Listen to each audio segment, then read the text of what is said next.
Hello bachcho, let's read the question and question says this question contains statement 1 assertion and statement 2 reason.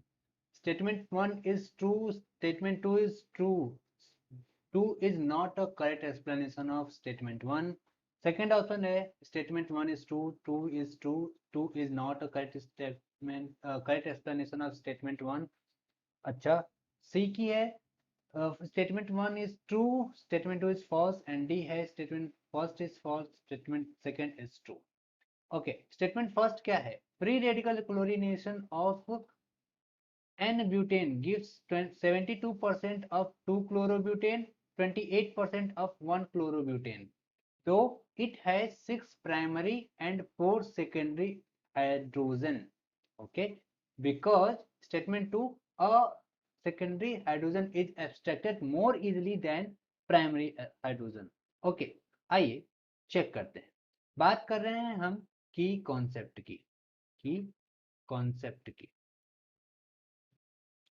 N-ब्यूटेन यानी CH3 CH2 CH2 CH3 इसका reaction हम लोगों ने करवाया, free radical chlorination करवाया यानी Cl2 के साथ रिएक्शन कराया in the presence of sunlight Hd.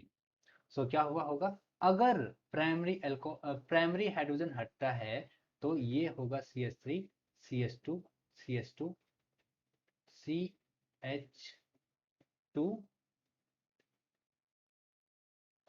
Cl और क्या बन सकता है CH3 CH2 CH CH3 और यहाँ पे Cl.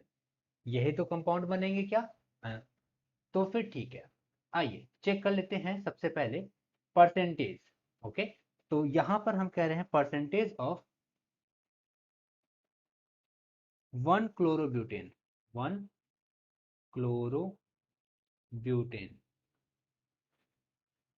and percentage of 2-chlorobutane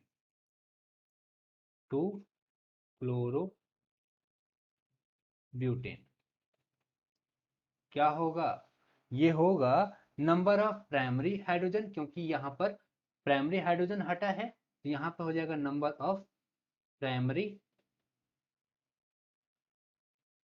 hydrogen upon number of secondary hydrogen. So multiply किससे करेंगे, reactivity of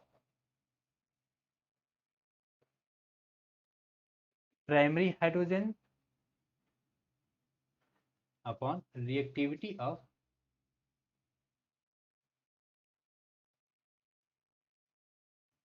secondary hydrogen. Simple सा है. ओके, यहां पर हम कह देंगे नंबर ऑफ प्राइमरी हाइड्रोजन कितने हैं, नंबर ऑफ प्राइमरी हाइड्रोजन यहां पर 3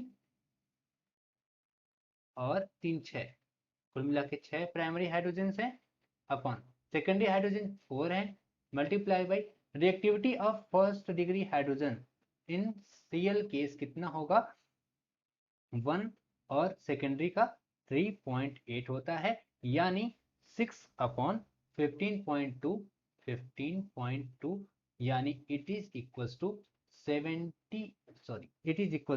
28. इसे थोड़ा सा साफ लिखते हैं, 28/72 यानी पहला स्टेटमेंट तो करेक्ट है, साथ ही साथ इसका मतलब ये हुआ कि सेकेंडरी यानी 2-chlorobutane ज्यादा बनेगा, यानी इसकी रिएक्टिविटी ज्यादा होगी. इसका मतलब secondary hydrogen is extracted more easily than the primary hydrogen. यानी statement 1 is true, statement 2 is true, 2 is the correct explanation of statement 1. A is the right option.